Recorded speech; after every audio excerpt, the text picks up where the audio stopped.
কিন্তু চিনি যখন 4 আনা সারা ছিল পাকিস্তান আমলে, আমি নিজে 4.5 টাকার নাইবালি লুঙ্গি কিনেছি, 60 টাকা মন ধান বেচে 8.5 টাকার এসমুনারা শাড়ি আমার মা ওখানে দিছি। 4 আনা কেজি চিনি, তাই আমাকে সহ্য হয়নি। পাকিস্তানক বলেছে, আমার দেশের কুষারের চিনি তুমি পাকিস্তানত থেকে ঘুরে নিয়েছে, 4 আনা সার খিলাও, তোমার সাহস তো কম না, 2 আনা সার দিতে হবে। সেই চিনি এখন 110। সেই চিনি এখন কি 110। এর একমাত্র কারণ আমার আল্লাহ বলেছেন যে পৃথিবীতে কারো সাহস নাই এই জিনিসপত্রের দাম কমায় আর বাড়ায়। আমার আল্লাহ বলছেন সূরা বাকারায় যে যখন মানুষ আল্লাহকে ভয় করার নিয়ম নীতি পৃথিবীর থেকে উঠায় দিবে, তখন দ্রব্যমূল্যের দাম ঊর্ধ্বগতিতে পরিণত হবে। আমরা কোথাও আল্লাহকে ভয় করার আইন মানতে পারছি না, সব জায়গায় ভোগীচোগী। কি করবেন আপনি? দেখেন না, আগে আসছিল কাশির পাথর, সসের দিয়ে পাখির বানানো হয়েছিল, সেটা বাদ দিয়ে আশির পাথর আসলো। আশির পাথর যা আবার কাঁটা আলো, ধান মাপা কাঠের কাঁটা, কাঠের কাঁটা যা এখন আবার হচ্ছে মিটার, মিটারও তো আবার যাত্রা ভোগীচোগী হয়, আপনি ধরতে পারবেন না। ওরা ভেতরে কি কলকাঠি থুয়ে দেয়, 6 কেজি 5 কেজি করে ধান এমনি বেঁচে যাবে, আপনি ফকির হয়ে যাবেন।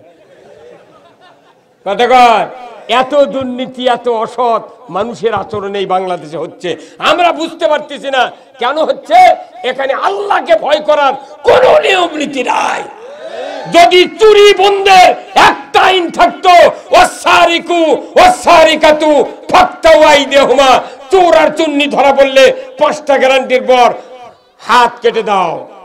একটা চোরের হাত কাটে দিয়ে যদি এইরকম ডিশের লাইনে বিটিভি, এনটিভি, এসএটিভি 24, 24, 71, 74, 76 দেখানো হতো, চোরের মরা বাপে চুরি করতো না।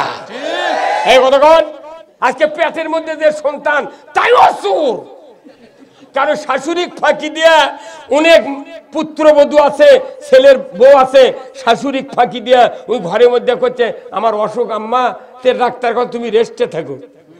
ওই ঘরের মধ্যে রেস্টে থাকে, ওয়ালের সাথে এলইডি টিভি আছে, সমানে দেখতেছে, শাশুড়ি জানলা দিয়ে দেখতেছে, বেটার বউ রেস্টে থাকা বাদ দেয়া টিভির দিক থেকে আছে। আল্লাহ জান তোর ওই জন্য 9 মাসের থেকে পেটের কুনকুনি, 10 মাসের না কাটলে সোল বাড়াচ্ছে না। এই বাংলাদেশ ছাড়া পৃথিবীর কোন দেশে সিজারের পদ্ধতি নাই, কোন দেশে সিজারের পদ্ধতি নাই। কারণ ওই কাফেরের চক্রান্ত যে তোমরা এমন একটা পরিবেশ সৃষ্টি করবে যাতে সিজার করে সোল হয়, 2 সোলের পর আর সোল হবে না, মুসলমানের সংখ্যা কমাতে হবে আর ইহুদি নাসারাকের সংখ্যা বাড়াতে হবে। একটা কাফের মুশরিকের স্ত্রী সিজার করা লাগে না। আর আমাকে পেটের বেদনা উঠলি স্বামী করতে, দেখো নাসিম তোমার কি দয়া নেই?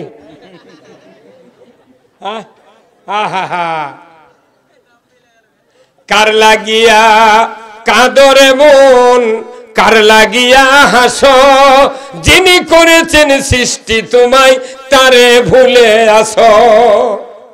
আমার ভাইরা, আল্লাহ রসুল বললেন, ও মানুষ সকল, তোমরা যদি নাজাত পেতে চাও, মুক্তি পেতে চাও, সফল কাম হতে চাও, তাহলে তোমরা কালেমা পড়ে নাও। আমি আপনাদেরকে কালেমার কবুল দিয়ে বুঝাই দিলাম। আমার ভাইরা, কবুল যেভাবে বুঝলেন ওইভাবেই যদি কালেমা আমরা বুঝতে পারতাম, আমার বাংলাদেশে কোনো বক্তৃতা লাগতো না, তাহলে বক্তৃতা লাগতো না, তাহলে মানুষ আস্তে আস্তে ভালো হয়ে যেতাম। আসুন না আমার ভাইরা, এই দাওয়াতের পর যারা কালিমা পড়লে ঈমান আনলেন, আল্লাহ রসুল একদিন কাবা শরীফের ছায়ার ভেতরে কম্বল বগলের নিচে দিয়া ঠেস দিয়ে বসে আছেন। হঠাৎ করে একজন সাহাবী হযরতে খাব্বাব রাদিয়াল্লাহু তাআলা আনহু রসুলের সামনে হাজির হলেন। আসসালামু আলাইকা ইয়া রাসূলুল্লাহ, ইয়া হাবিবাল্লাহ। আল্লাহ রসুলকে বলেন, ইয়া রাসূলুল্লাহ, দীর্ঘদিন হয়ে গেল আপনি তো এখানে কোরআনের দাওয়াত দিচ্ছেন, কালিমার দাওয়াত দিচ্ছেন, আমরা তো মার খেয়ে শেষ হয়ে যাচ্ছি, আমাদের উপর অত্যাচার নির্যাতনের স্টিম রুলার চালানো হচ্ছে। ইয়া রাসূলুল্লাহ, মাতা নাসরুল্লাহ, আল্লাহর সাহায্য কবে আসবে? আপনি কি আমাদের আমাদের জন্য দোয়া করবেন না? আল্লাহ রসুল শোনা মাত্রই সোজা হয়ে বসলেন। উনি বললেন, রে খাব্বাব, এত তাড়াহুড়া করছো কেন? তুমি এত তাড়াহুড়া করছো কেন? আমাদের পূর্বে যে সমস্ত নবী রাসূল দিনের দায়রা, কোরআনের দাওয়াত নয়, তারা কালেমার দাওয়াত দিতে গিয়া এত অত্যাচার নির্যাতন সহ্য করেছিলেন। তাদের কাউকে আগুনে পুড়িয়ে মারা হয়েছে, কাউকে তেলে, উত্তপ্ত তেলে ফেলে দেওয়া হয়েছে, কাউকে করাত দিয়ে চিরে ফেলে দেওয়া হয়েছে, দ্বিখণ্ডিত করে দেওয়া হয়েছে। রে খাব্বাব, তাড়াহুড়া করো না, করো না।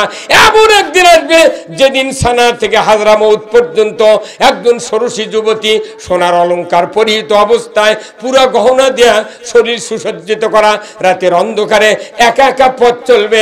লা ইয়াখাফু ইল্লাল্লাহ, আল্লাহর ভয় ছাড়া কারো ভয় থাকবে না। এমন একদিন আসবে, সেই দিন বেশি দূরে নয়, বেশি দূরে নয়। সেই দুঃখটার জন্য তুমি অপেক্ষা করো। জোরে কন্যা সুবহানাল্লাহ। আল্লাহ রসুল যখন এই কথা বললেন, হযরতে খাব্বাব একটু প্রশান্তি লাভ করলেন। এমন সময় আল্লাহ তাআলা বুঝতে পারলেন, আমার হাবিবকে এই জায়গায় আর রাখা যাবে না। মক্কাতে মানুষ তো নেতৃত্বানীয় লোকেরা তৈরি করলেন উনি, কিন্তু সমর্থক পেলেন না। এই জায়গায় তো কোরআনের পার্লামেন্ট কায়েম করা যাবে না, কোরআন বিজয় করা যাবে না। হুজুরকে তখন আল্লাহ তাআলা জিবরাইল ওহী নিয়ে চলে আসলেন হুজুরের সামনে। আল্লাহ বললেন, জিবরাইল যাও, আমার হাবিবকে এই মাত্র ওহীটা শুনায় দিয়ে আসো। ওয়াকুর রব্বির আদখিলনি মুদখালা সিদকিন ওয়াখরাজনি মুখরাজা সিদকিন ওয়াজআলনি মিন লাদুনকা সুলতানান নাসীরা। আমার আল্লাহ বললেন, হে জিবরাইল, আমার হাবিবকে গিয়ে বলো, এইমাত্র আর দেরি নাই, আপনাকে ইসরাবে যেতে হবে, মদিনায় যেতে হবে। কিন্তু তার আগে আমার কাছে একটু দোয়া করুন, হে আল্লাহ, আমাকে একটা রাষ্ট্র ক্ষমতা দান করুন, না হয় অন্য একটা রাষ্ট্র দিয়া আমাকে সাহায্য করুন। জোরে কন্যা আল্লাহু আকবার। আল্লাহ নবীকে মোনাজাত করতে বললেন যে আপনি আমাকে একটা রাষ্ট্র দেন, না অন্য একটা রাষ্ট্র দিয়ে সাহায্য করুন। আচ্ছা, যিনি রাষ্ট্রশক্তি দান করবেন তিনি যদি দরখাস্ত করতে বলেন, দোয়া করতে দেরি, কবুল হতে। আপনাকে এই সিটের এমপি সাহেব যদি কাউকে বলে, ভাই আপনার একটা ছেলে আছে ডিগ্রি পাস, প্রাইমারি সার্কুলার দেশে, আপনি খালি দরখাস্ত করেন, আমি চাকরি দেখে নেব, তাহলে আপনার কোনো ভয় আছে? আল্লাহ রসুল দরখাস্ত করলেন, আল্লাহ একটা রাষ্ট্র দেন, না অন্য একটা রাষ্ট্র দিয়ে সাহায্য করুন। আল্লাহ কবুল করলেন, মদিনায় চলে গেলেন। আল্লাহ রসুল মদিনায় যা ছোট্ট একটা ভূখণ্ড তৈরি করলেন, যেখানে মানুষ তৈরি করলেন। মাত্র 10টি বছর এই কোরআন দিয়া মসজিদে নববীতে বিচার চালালেন। দেখা গেল এই আল্লাহ রসুলের জীবদ্দশায় এমন একটা সমাজ কায়েম হলো, খয়রুল কুরুনি কারনি, যে যুগটা ছিল সোনার যুগ। ধরে বলুন আল্লাহু আকবার। অথচ আইয়ামে জাহিলিয়াত ছিল মক্কাতে, মদিনায়, কিন্তু রসুলের কোরআনের কারণে, আল্লাহর দেওয়া ব্যবস্থার কারণে পৃথিবী শান্তিতে ভরে গেল। আমি আপনাদেরকে এটাই বুঝাতে চাচ্ছি, কোরআন ছাড়া একজন মানুষের চরিত্র ঠিক করা সম্ভব? 26 বছর বয়সে উমর ফারুক ঈমান আনলেন। এই কোরআন দিয়ে তাকে আল্লাহ তাআলার রসুল এমনভাবে তৈরি করলেন, শেষ সময় রসুল বলে গেলেন, লা বাদা নবিয়্যা, আমার পরে কোনো নবী আসবে না। যদি নবুয়ত দেওয়া হতো, লাউ কানা উমর, তোমাকে নবুয়ত দেওয়া হতো। আল্লাহু আকবার। আমার ভাইরা, এই কোরআন হলো মানুষের চরিত্র গঠনের মূল চাবি, তাই না? এই কোরআনের মাদ্রাসা। আজকের এই মাদ্রাসা কিসের মাদ্রাসা বলুন? কিসের মাদ্রাসা? কোরআনের মাদ্রাসা। আচ্ছা, আপনারা কি ঈমানের মৃত্যু বরণ করতে চান? কারা কারা একটু হাত তোলেন তো দেখি, যে আমরা ঈমানের মৃত্যু বরণ করব। আলহামদুলিল্লাহ, নামান হাত। ঈমান নিয়ে মরলে স্বাদ আছে না? কি করছেন? আর যদি বেঈমান হয় মারা যায়, পেটন ছাড়া উপায় নেই। তাহলে ঈমানের যদি মৃত্যু চান, তাহলে কি করতে হবে বলেন তো? কি করতে হবে? না, নামাজ পড়লে ঈমানের মৃত্যু হবে না। ঈমানের মৃত্যু হওয়ার একটা পজিশন মতো যাওয়া লাগবে। এই যে মাদ্রাসা, না এখানে কি মাদ্রাসা? এটা হাফিজা মাদ্রাসা। আল্লাহ রসুল বলছেন, একজন মানুষ যখন অন্তিম শয্যায় শায়িত হয়, বাপ হোক আর মা হোক, এই শয়তান বাপের সুরত ধরে ডান দিকে বসে, মায়ের সুরত ধরে বাম দিকে বসে। এই শয়তান দুইজন যুক্তি করে বলে যে এক ঈমান হারা বানাতে হবে। কি বুদ্ধি কি? তখন বাপে বলে যে, বাপের সুরের দ্বারা শয়তান বলে, বাবা 40 বছর মাথার ঘাম পায়ে ফেলে তোমাকে আমি লালন পালন করেছি, আমি মৃত্যুর সময় ইহুদি হয়ে মরছি, তুমিও ইহুদি হয়ে মরো, তোমার ভালো হবে। কি বুদ্ধি দিচ্ছে দেখেন। আবার মায়ের সুরের দ্বারা শয়তান বসে বলতেছে, বাবা 10 মাস 10 দিন উদরে ধারণ করেছিলাম, আমি তোমাকে ভূমিষ্ঠের সময় রক্তাক্ত হয়েছিলাম, তোমাকে 2.5 বছর দুগ্ধ পান করাইছি 15-13 মণ, আর তোমাকে 5 বছর মেথরে কাজ করে দিয়েছি, সারা রাত শীতের ভেতরে কলিজার পরে করে তোমাকে বুকে রেখেছিলাম শুধু শীতের কষ্টের থেকে বাঁচার জন্য।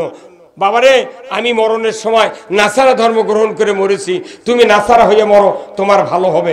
বলুন তো, এই দুই দিকের দুই শয়তানের কথা শোনা যাবে? যেরকম যাবে। তাহলে ওই সময় আপনাকে আমাকে রক্ষা করবে কে? আল্লাহ করবে, কিন্তু পদ্ধতি রসুলের। সুবহানাল্লাহ। আমার ভাইরা, আল্লাহ রাব্বুল আলামিনের হাবিব পবিত্র জবানে বলেছেন, যদি কোনো বাপ আর মা অন্তিম শয্যায় শায়িত হয়ে যায়, ওই সময় যদি একটা যোগ্য সন্তান থাকে, হাফেজে কোরআন, কারি সাহেব, আলিম বেটা থাকে, আমার নবী বলেছেন,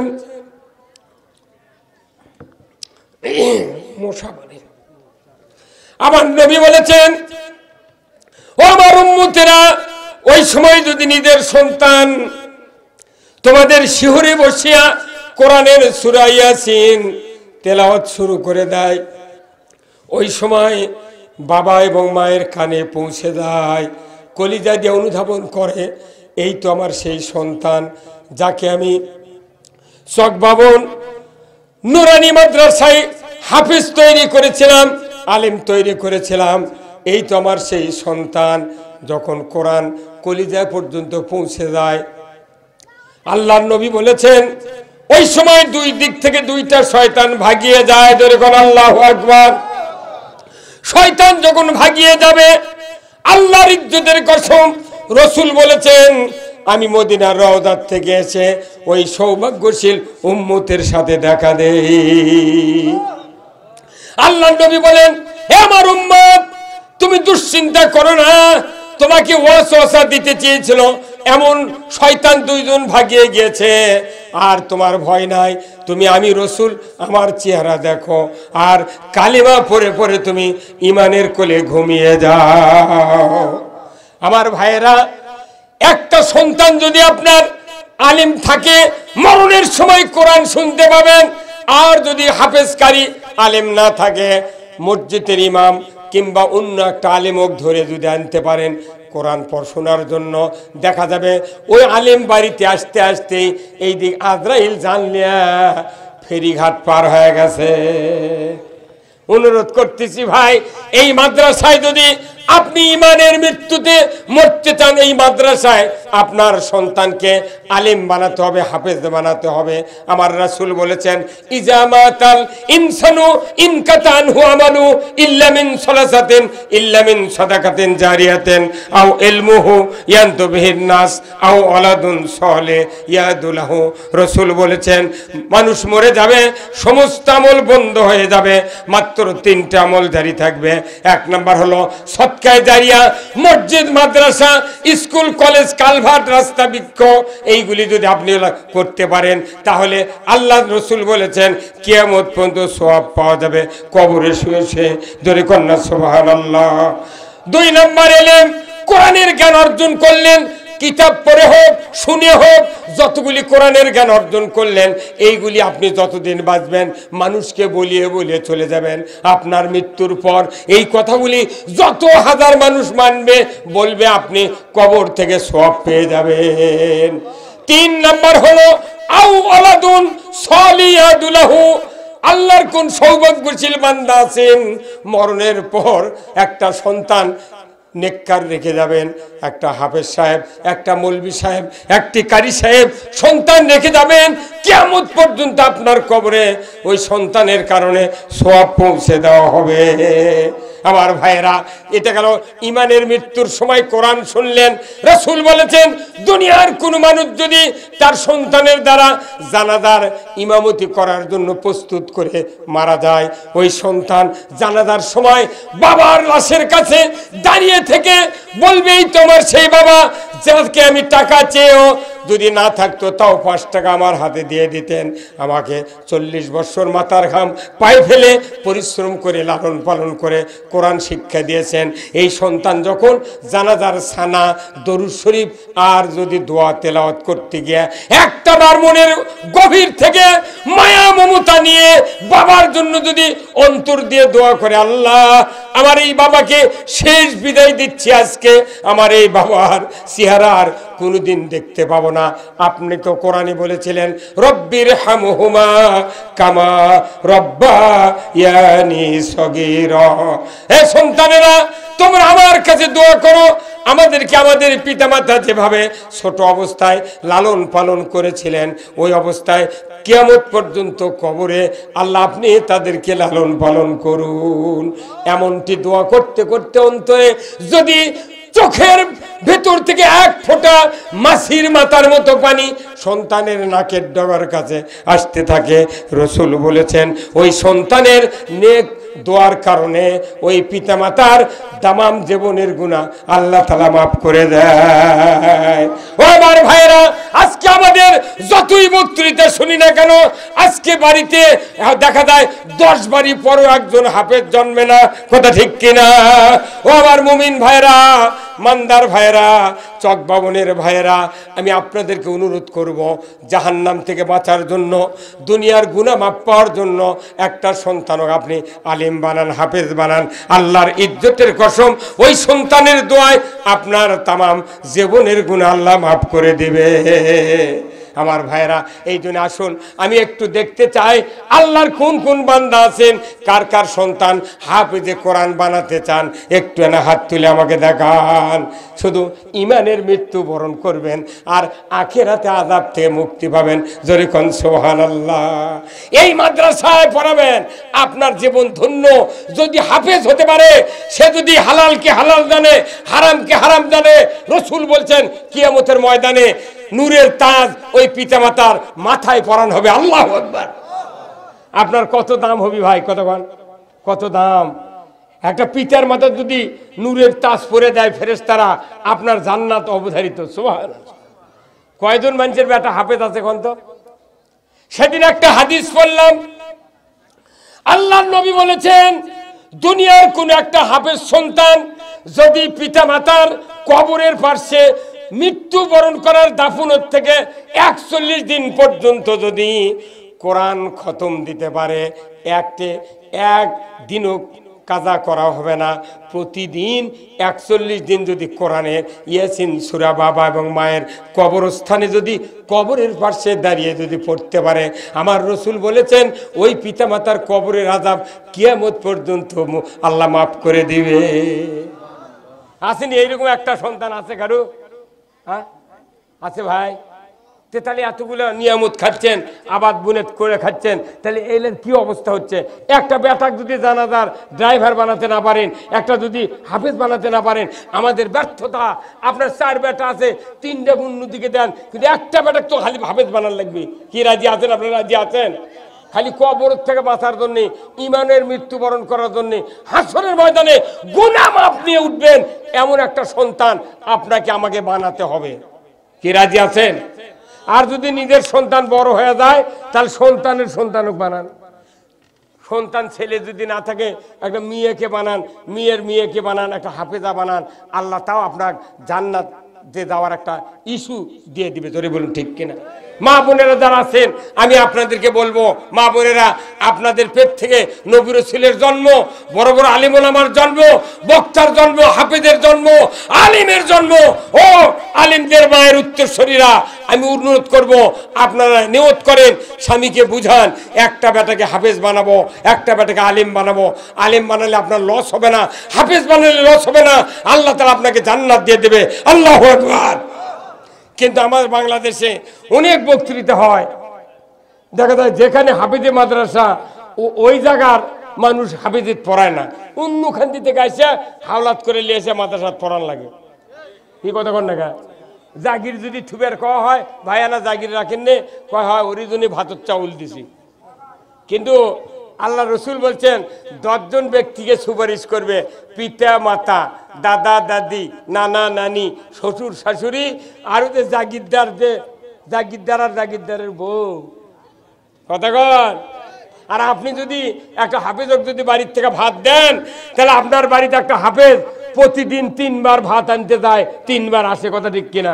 আল্লাহ রসুল বলছেন একজন তালবে ইলমের পায়ের নিচে রহমতের ফেরেশতা পাখা বিছিয়ে দিয়া জমিনের ধুলা মলিন যাতে হাফেজের তালবে ইলমের পা না হয়, এই জন্য সিকিউরিটি দিয়া ওই হাফেজকে আপনার বাড়িতে নিয়ে যায়, আবার আপনার বাড়িতে মাদ্রাসা আনে।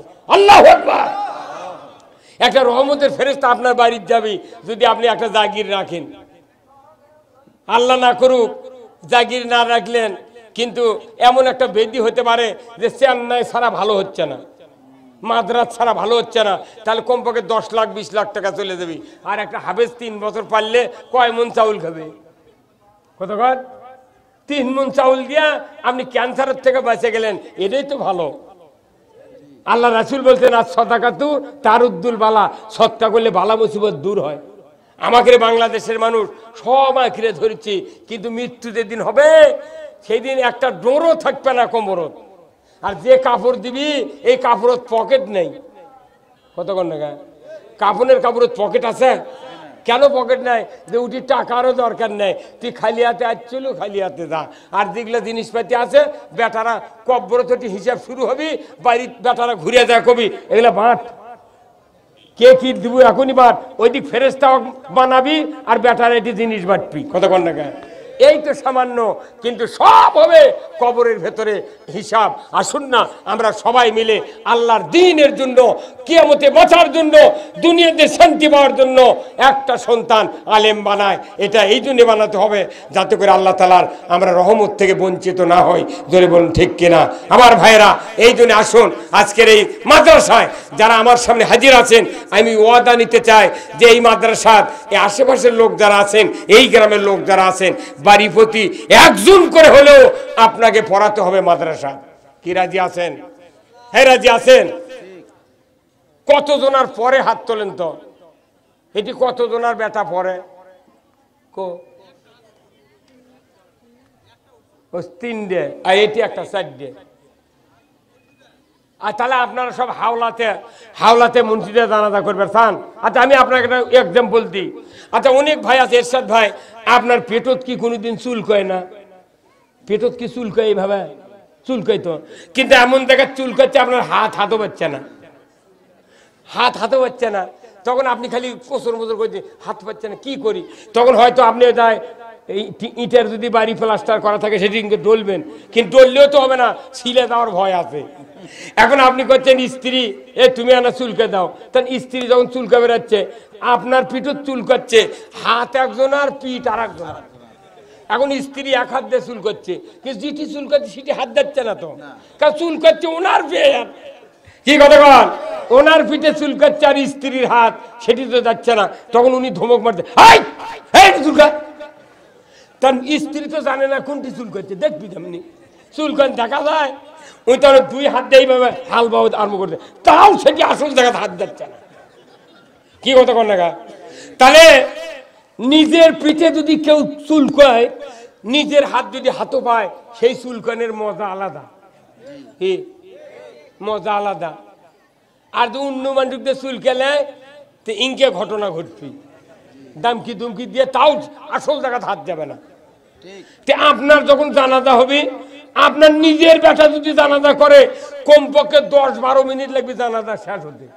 কি আর যদি অন্য মুন্সিক দিয়ে জানাজা করান, ওর কাম খালি 4 তকবীর দিয়ে তাড়াতাড়ি চললে বাঁচে। উনি খালি গড় গড় করে দোয়া পড়ে, আল্লাহু আকবার, আল্লাহু আকবার, আল্লাহু আকবার, আল্লাহু আকবার, আসসালামু রাহমাতুল্লাহ। তুই মরিস মারে বাঁচেস বাস, যা হয়। মানে বাপ একজন আর জানাজা করছে আর একজন। কতক্ষণ? যার হাত তাই চুলকালে যে মজা, যার বেটা মরিছে, যার বাপ মরিছে, তারই বেটা জানাজা করলে নিজের হাতের মতো চুলকানের চেয়ে কোটি গুণ আরাম পাবেন। কথা ঠিক কিনা? এই কথাটা 1500 বছর ধরে আল্লাহ রসুল আমাদেরকে শুনে দেওয়ার জন্য আলেম ওলামাকে দায়িত্ব দিয়েছে। এই যে বক্তব্য, এই যে মাদ্রাসা, তারপরেও 4 বাড়ি মিলে একজন হাফেজ নাই। কি কথা ঠিক কিনা? আছে? আছে ভাই? তাহলে আপনি মনে করতেন আমরা কি এই বাজে কথা বলতেছি? তাহলে সিদ্ধান্ত নিতে হবে এখনই, আমরা মৃত্যুর আগে একটা হাফেজ বানাতে চাই। কি রাজি আছেন? রাজি আছেন? আমার একটা স্বপ্ন পূরণ করো ও গো দয়াময়, তোমার পথে চলতে গিয়ে মরণ যেন হয়। আমার একটা স্বপ্ন পূরণ করো ও গো দয়াময়, তোমার পথে চলতে গিয়ে মরণ যেন হয়।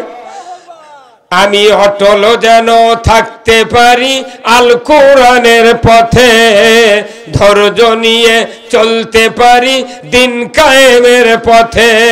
আমায় ধৈর্য দিও, সাহস দিও ও গো দয়াময়, তোমার পথে চলতে গিয়ে না পাই যেন ভয়।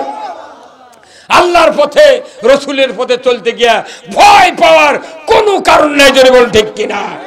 আমরা নিজেরা বাঁচতে চাই কোরআন নিয়ে, মরতে চাই কোরআন নিয়ে, আর আমাদের উত্তরসূরি যাদেরকে দুনিয়ায় রেখে যাব তাদেরকে আমরা আলিম বানাবো, হাফেজ বানাবো, কারি বানাবো, যাতে করে আমরা মৃত্যুর সময় ইমানের মৃত্যুতে মরতে পারি আর আখেরাতে মুক্তি পেয়ে জান্নাতে যেতে পারি। জোরে কোন আল্লাহু আকবার। আমার ভাইয়েরা, আল্লাহ রসুল এই কথাটি বোঝানোর জন্য 1500 বছর আগে এক এক করে আল্লাহর নবী সাহাবীদের তৈরি করলেন।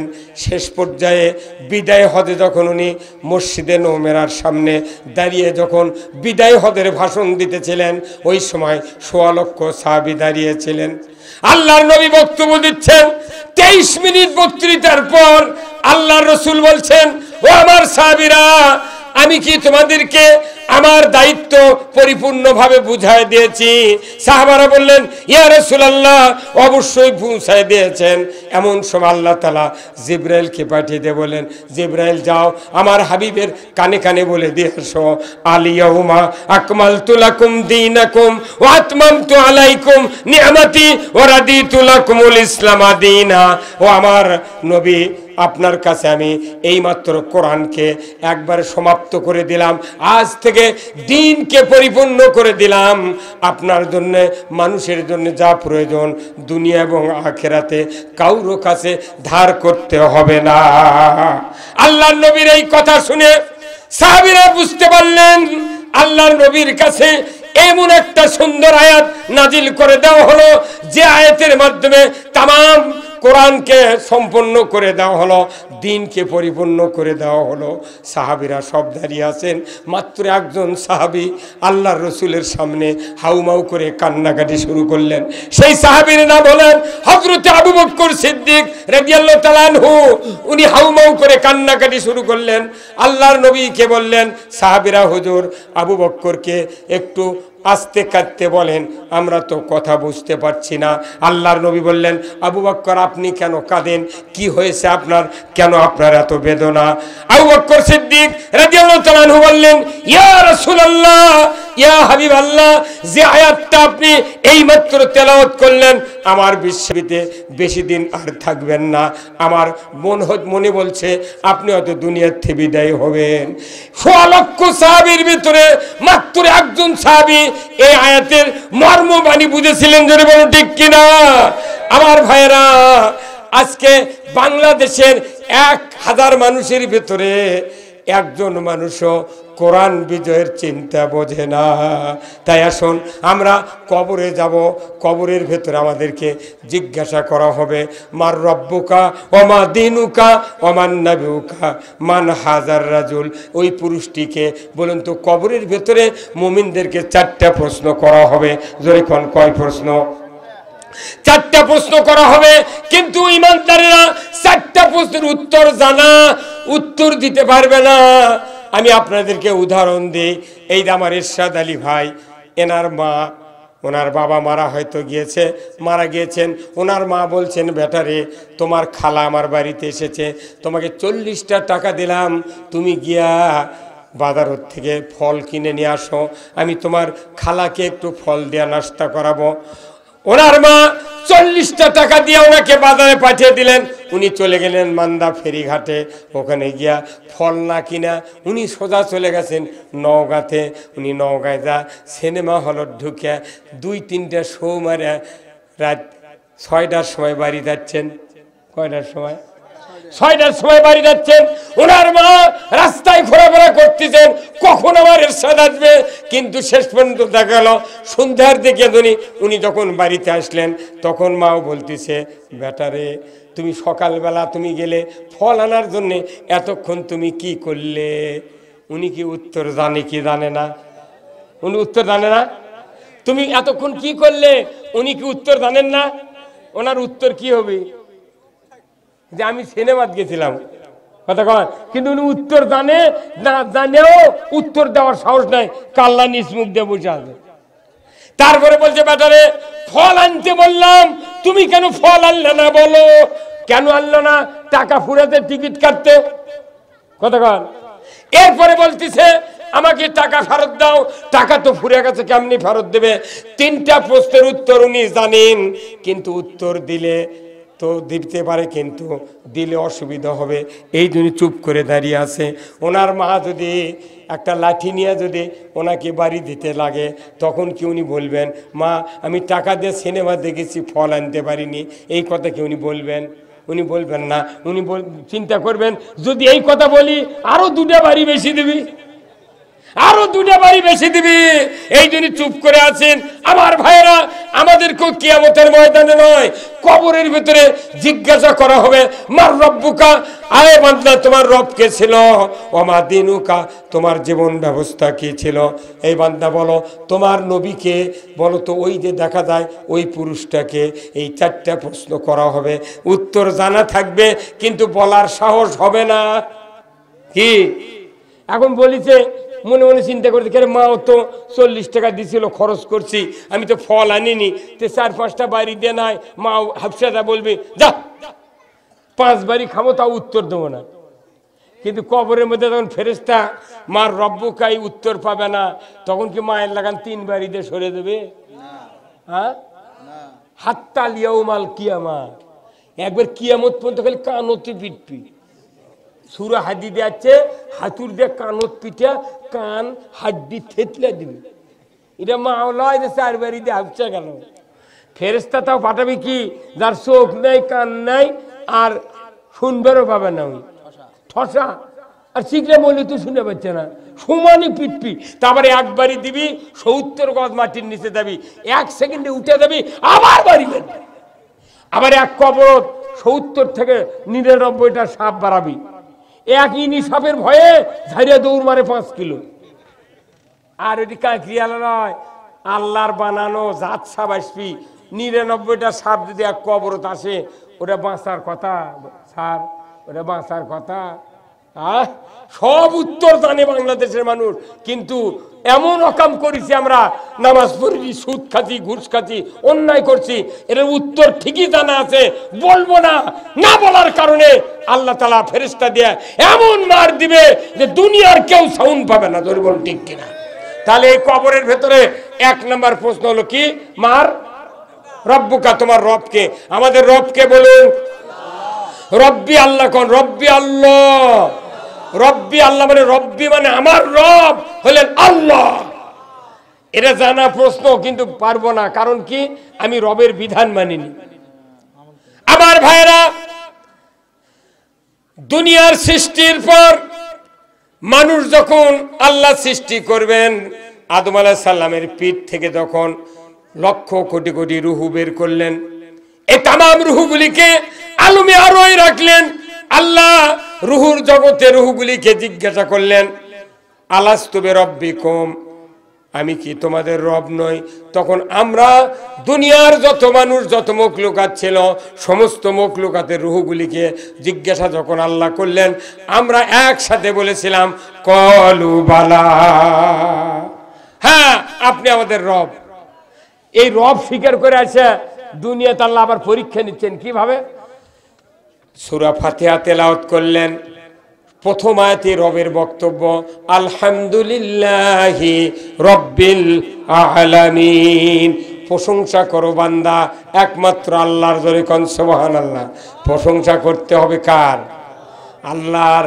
আল্লাহ ছাড়া কেউ প্রশংসা দাবি আদায় করতে পারবে না। আল্লাহ হলেন প্রশংসা আদায় করার একচ্ছত্র মালিক। জোরে কোন সুবহানাল্লাহ। কারণ আল্লাহর কাছে আমরা দায়বদ্ধ। জোরে বলুন ঠিক কিনা? আল্লাহর কাছে আমরা দায়বদ্ধ। এই যে রাস্তা দিয়ে গাড়ি চলে, সিএনজি চলে, ট্রাক চলে, দেখবেন সিএনজির পেছনে লেখা থাকে অর্থায়নে টিএমএসএস।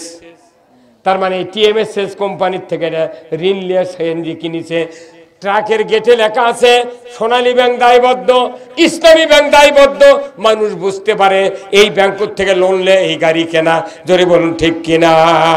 গাড়িওয়ালা দায়বদ্ধ ব্যাংকের কাছে, গাড়িওয়ালা সিএনজিওয়ালা দায়বদ্ধ আমার ঠ্যাঙ্গামারা সমিতির কাছে। তাহলে আমরা যারা মানুষ পৃথিবীতে এসেছি, আমরা দায়বদ্ধ কার কাছে? কেন? কেন? আল্লাহ খালি সৃষ্টি করেন নাই, আল্লাহ সৃষ্টি এই মখলুকাতকে বেঁচে রাখার জন্য, বসবাস করার জন্য যা দরকার সবকিছু দেওয়ার মালিককে। আমরা যারা মানুষ হচ্ছি, সৃষ্টি করেছেন আল্লাহ। এই মানুষের পুরো মাথার থেকে পা পর্যন্ত যতগুলি পার্টস আছে, এই পার্টসগুলির দাম 270 কোটি টাকা। এই 270 কোটি টাকার ভেতরে মাত্র চোখের, দুটা চোখের ওজন 50 গ্রাম, দাড়ি দিয়ে মাপলে 50 গ্রাম। এই 50 গ্রাম ওজনের একটা দুটা চোখের দাম হলো 3 লক্ষ টাকা।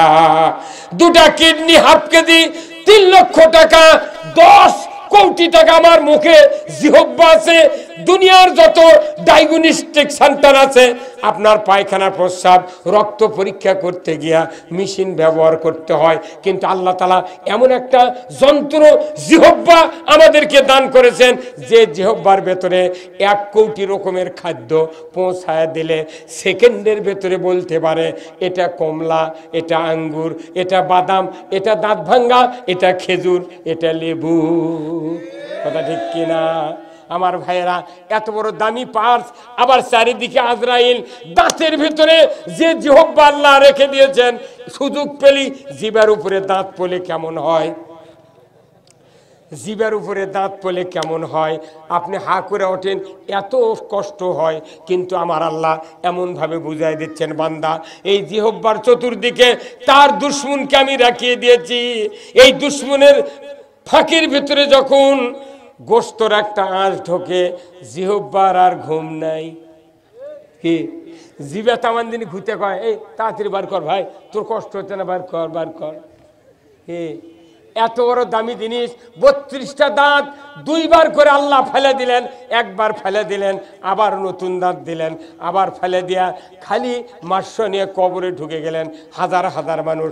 আমার ভাইয়েরা, একটা দাঁত আল্লাহ তাআলা সৃষ্টি করেছেন। এই 32টা দাঁত যদি মাথার চুলের মতো 1 সুত করে দিনে বাড়ত, তাহলে 60 বছরের দাঁত কমপক্ষে বছরে 2 বার করে লেদো ছান দেওয়া লাগতো। হ্যাঁ, কি এই দাঁতগুলো দেখলে 1 সুত করে চুলের মতো 1 সুত করে দিনে বাড়তো, তাহলে কমপক্ষে মাস পর পরই একটা হা করে এটি ছান দেওয়া লাগতো। তাছাড়া তো আপনি মুখ একবার মুজে গেল উনি। হ্যাঁ, তাহলে এই নিয়ন্ত্রণ কে করে? 2টা কান আছে, এই কানের ভিতরে 1 টুকরা গোস্ত আছে, তার নাম হলো ইথার। বৈজ্ঞানিকগণ বলেছেন এই সামান্য গোস্তের টুকরার ভেতরে 4 কোটি সেল আছে। এই সেলের দ্বারা বাপ ডাকলে তার টোন বুঝতে পারে, মা ডাকলে টোন বুঝতে পারে, শ্বশুর ডাকলে টোন বুঝতে পারে, স্ত্রী ডাকলে টোন দিয়ে তার বুঝতে পারে, ছেলে ডাকলে টোন দিয়ে বুঝতে পারে কে কোথায় আজান দিচ্ছে। মাইকের আজান শুনলে বোঝা যায় অমুক মুয়াজ্জিন আজান দিচ্ছে। 4 কোটি সেল দিয়ে মানুষকে সৃষ্টি করা হয়েছে। দুনিয়ার মানুষ শুধু তাই নয়, কলিজা হাড় এতগুলি হাড্ডি দিয়া সব কিছু সৃষ্টি করার পর অর্থ দিয়েছেন, টাকা দিয়েছেন, পয়সা দিয়েছেন, জমা দিয়েছেন, জমি দিয়েছেন। বলুন তো, এরপরে যদি যৌবন আমাদেরকে না দিতেন তাহলে আমাদেরকে হোটেলে বকত গামছা দিয়ে বিরিয়ানি পাক করা লাগতো। হ্যাঁ, একটা হুন্ডা বাংলাদেশ বিক্রি হলো না। উই হচ্ছে হোটেলত পাকানি, ও কে হুন্ডা দেবে দিবি? আর কিছু নাই, যৌবন নাই, তোর কিছু নাই। সব আছে, যৌবন নাই, কচুর সাথে গলার দড়িতে মরা লাগলো। এই যুবক ভাই কন্যা, যদি যৌবন না থাকতো একটা টাচ মোবাইলের ভিডিও কলে কেউ কল করতো না। আমার দামই নাই, মানে কল করে কি করবো? কথা কয় না, মানে কথা কয় না। তাহলে যৌবনের কি দাম? তাহলে মানুষকে আল্লাহ কত দিয়েছে? এই 270 কোটি টাকার মালামাল দিয়েছে। আর ওই মাত্র এই একটা ট্রাকের কয় লাখ টাকা দিয়েছে, তারই জন্য দায়বদ্ধ। সিএনজির কয় টাকা দিয়েছে, তারই জন্য দায়বদ্ধ। আর আপনার 270 কোটি টাকার মাল দিয়েও আল্লাহ ক্ষান্ত হয়নি। যা দরকার অক্সিজেন, একদিন 700 টাকা লাগে হসপিটালে, আর আপনি 24 ঘন্টা অক্সিজেনটা নিচ্ছেন। এমনভাবে মেশিন আল্লাহ তৈরি করছেন, বান্দা তুমি ঘুম পারবে, অক্সিজেনের পাম্প চলবি। কথা কন না। আল্লাহ যদি খালি বলতেন যে অক্সিজেন আজান হলে তুই যদি জুম্মার দাস তাহলে অক্সিজেন খুলে দেবো, তাছাড়া দেবো না, তাহলে মানুষ অজু করে আগেই দাঁড়িয়ে থাকলো। কথা কন এবারে। তাহলে আপনি মনে করেন দায়বদ্ধ। এই আমার এরশাদ ভাই যদি আপনাদের সবার হাতে হাতে 10,000 করে টাকা হাওলাত দেয়, আর এনার গরু যা যদি আপনাকে জমির ধান খায়, আপনারা কি ওনার উচ্চ বাচ্চ কিছু বলতে পারবেন? কেন বলবেন না? কিছু কিছু গালমন্দ করলেই ভাই বলবি বাবা টাকা দিয়েছিল দিত। মাত্র 10,000 টাকা নেওয়ার কারণে আপনি ওনার কিছু করছেন না, আর আপনার কোটি কোটি টাকার মাল দিয়ে কি দেয়নি আল্লাহ? এই পৃথিবীতে বালুর খনি, আমার বাংলাদেশে বালুর খনি, গ্যাসের খনি, আমার বাংলাদেশে মাটির খনি, গাছ, আম বাগান যা আছে সব দিল। এমন একটা জিনিস নাই যে পৃথিবীতে মানুষের অভাব আছে। এই যে যতগুলা গাড়ি ঘোড়া আছে, এই টায়ার আছে না, টায়ার কিসের? টায়ার বানাচ্ছে কি দেয়? তাহলে যতগুলা গাড়ি আছে টায়ার আছে তো চাকার, তারপর 2-1টা রিজার্ভে আছে, তারপর দোকানত কত আছে, ফ্যাক্টরিত কত বানাচ্ছে। তাহলে এই রবার দেশে কে? আল্লাহ। এই জন্য আল্লাহ বলছেন আলহামদুলিল্লাহি রব্বিল আলামিন। বান্দা তুমি আমার কাছে দায়বদ্ধ, অতএব আমার প্রশংসা করিতেই হবে। যদি না করো, আমার বর্ষতা স্বীকার না করো, তাহলে আমার রাজ্য থেকে বেরিয়ে যাও। আল্লাহ কোরআনে বলছেন ইয়া মাশারাল জিন্নি ওয়াল ইনসি ইন ইসতাতাতুম আন তানফুযু মিন আকতারিস সামাওয়াতি ওয়াল আরদ ফানফুযু লা তানফুযুনা ইল্লা বিসুলতান। আমার আল্লাহ বলেছেন, ও পৃথিবীর মানুষেরা, তোমরা যদি আমার নিয়ামতের যদি শুকরিয়া আদায় না করো, আমার যদি প্রশংসা জ্ঞাপন না করো, আমার রাজ্য থেকে বেরিয়ে যাও। কোথায় যাবেন?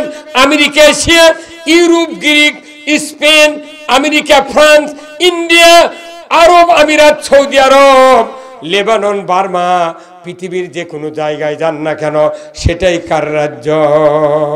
আল্লাহর রাজ্য থেকে বেরিয়ে যাওয়ার কারো শক্তি নাই। অতএব ভাবে আজ্ঞা লা ই রব্বিকুমা তুকাজ্জিবান।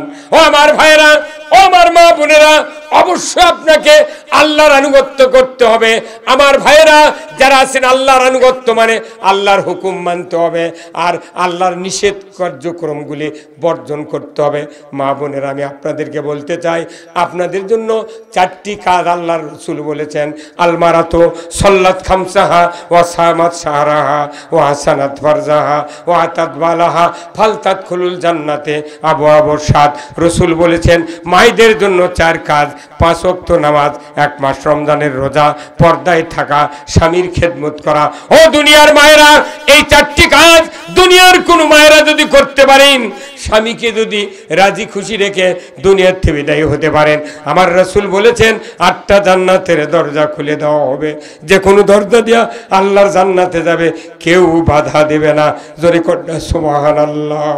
ও আমার দুনিয়ার ভাইরা, যাদের স্ত্রী বেঁচে আছে আর যাদের স্বামী বেঁচে আছে, মায়েরা দিলের কান্দে শুনবেন, দুনিয়ার জমিনে বেঁচে থাকতে দুনিয়ার কোন স্বামী যদি স্ত্রীকে যদি জান্নাতি বানাতে পারেন, আল্লাহর ইজ্জতের কসম, ওই স্বামীর স্ত্রী আল্লাহর জান্নাতে যাবে, স্বামীও বেহেশতে যাবে। ধরে কোন সুবহানাল্লাহ।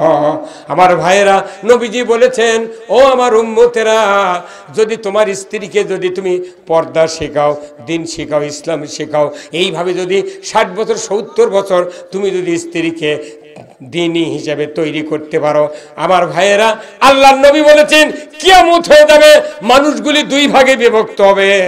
1 ভাগ জান্নাতে যাবে, 1 ভাগ জাহান্নামে যাবে। বেশ কিছুদিন পর জান্নাতুল ফেরদাউসের ভেতরে একজন আল্লাহর বান্দি ফুঁপিয়ে ফুঁপিয়ে কান্নাকাটি করবে, হাউমাউ করে কান্নাকাটি করবে। আল্লাহ বলবেন, ফেরেশতা দেখো না এই বান্দি কেন কাঁদে? জান্নাতুল ফেরদাউস কি তার মনে ভালো লাগে না? জান্নাতের সুখ কি উপভোগ করবে না? কেন জান্নাতের ভেতরে তো কান্না করে? জান্নাত কি তার পছন্দ হয় নাই? আল্লাহর হুকুমে ফেরেশতা গিয়ে বলবেন, আল্লাহর বান্দি কাঁদেন কেন? কি হয়েছে আপনার? কি সমস্যা? জান্নাত কি ভালো লাগে না? ওই আল্লাহর বান্দি বলবে, আল্লাহর ফেরেশতা, দুনিয়ার জমিনে আমি 70 বছর বেঁচেছিলাম, আমার মৃত্যুর পর থেকে আজ পর্যন্ত আমার ওই দুনিয়ার স্বামীকে দেখি নাই।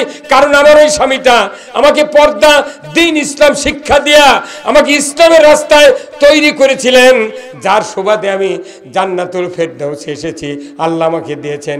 কিন্তু দুঃখের বিষয়, মরণের পর থেকে আজ পর্যন্ত আমার স্বামীকে চোখে দেখি না। জান্নাতের নাজ নিয়ামত ভালো লাগে না। আজকে যদি আমি জান্নাতের ভিতরে দুনিয়ার ওই স্বামীকে দেখতে পাইতাম, আমি আমার কলিজা দিয়া ওই জান্নাতি স্বামীকে চোখ দিয়ে দেখিয়া আমার কলিজাটা জড়িয়ে নিতাম। আল্লাহ বলবেন, এ আমার ফেরেশতা, এই বান্দির স্বামী কোন জান্নাতে আছে তুমি একটু খুঁজে দেখো। 1 নম্বর জান্নাত থেকে খুঁজতে খুঁজতে খুঁজতে একবারে 8 নম্বর জান্নাতে এসে দেখবেন আল্লাহর একজন বান্দা হাউমাউ করে কান্নাকাটি করছেন। ফেরেশতা বলবেন, আল্লাহর বান্দা কেন আপনি কাঁদেন? কি হয়েছে? সমস্যা কি? এই জান্নাত কি আপনার ভালো লাগে না? লোকটি বলবে, আল্লাহর ফেরেশতা, জান্নাত আমার ভালো লাগে ঠিক, আমি দুনিয়াতে 80 বছর বেঁচেছিলাম, আমার একজন সরল সহজ মুমিনা সালেহ স্ত্রী ছিলেন, আমি যাকে জান্নাতের পথে পরিচালিত করার চেষ্টা করেছিলাম। আজকে মৃত্যুর পর থেকে আজ পর্যন্ত ওই স্ত্রীকে আমি দেখি নাই, চোখে দেখি নাই। জান্নাত ভালো লাগে না? আজকে যদি আমি আমার ওই দুনিয়ার স্ত্রীকে আমি দেখতে পাইতাম, আমি চক্ষু দিয়ে দেখিয়ে কলিজাটা জুড়িয়ে নিতাম। এইভাবে স্ত্রী যদি জান্নাতে যায়, স্বামীর জন্য কাঁদবে। ধরে কোন আল্লাহু আকবার। স্বামী যদি জান্নাতে যায়, স্ত্রীর জন্য কাঁদবে। এইবার আল্লাহ বলবেন, মুহূর্তকাল দেরি করবে না, এ আমার ফেরেশতা, যে স্বামীর কারণে স্ত্রী জান্নাতুল ফেরদাউসে গিয়েছে, ওই স্বামীর আমি ইচ্ছা করলে স্ত্রীকে ডিমোশন দেয়া স্বামীর কাছে আনতে পারতাম, কিন্তু আনবো না। আমি রহম করে ওই স্বামীর কার্যকলাপ ভালো মনে করে তাকে আমি প্রমোশন দেয়া ওই 1 নম্বর জান্নাতুল ফেরদাউসে স্ত্রীর কাছে দেয়া দিলাম। সতী নারীর পথে হায় রে পর্বতেরই চূড়া, অসতী নারীর পতি ভাঙ্গা নায়ের গোড়া, খালি পায়ে হাঁটা ভালো কষা জুতা যারো, দেশ হতে বিদেশ ভালো কল্লা নারী যারো। ও আমার মা বোনেরা, ও আমার ভাইজানেরা, আমরা স্ত্রীদের ব্যাপারে, সন্তানদের ব্যাপারে আন্তরিক হয়ে যাব। আমরা আল্লাহর কাছে দোয়া করব, আল্লাহ রব্বানা হাবলানা মিন আজওয়াজিনা ওয়া যুররিয়াতিনা কুররাতা আয়ুনিন ওয়াজআলনা লিল মুত্তাকিনা ইমামা। আল্লাহ আমাদের সন্তান সন্ততিগুলিকে আপনি হেদায়েতের রাস্তায় চালান, তারা যেন মুত্তাকিদের ইমাম হয়। তাহলে আমরা তাদেরকে চক্ষু দিয়ে যখন দেখব, আমার চক্ষুটা শীতল হয়ে যাবে।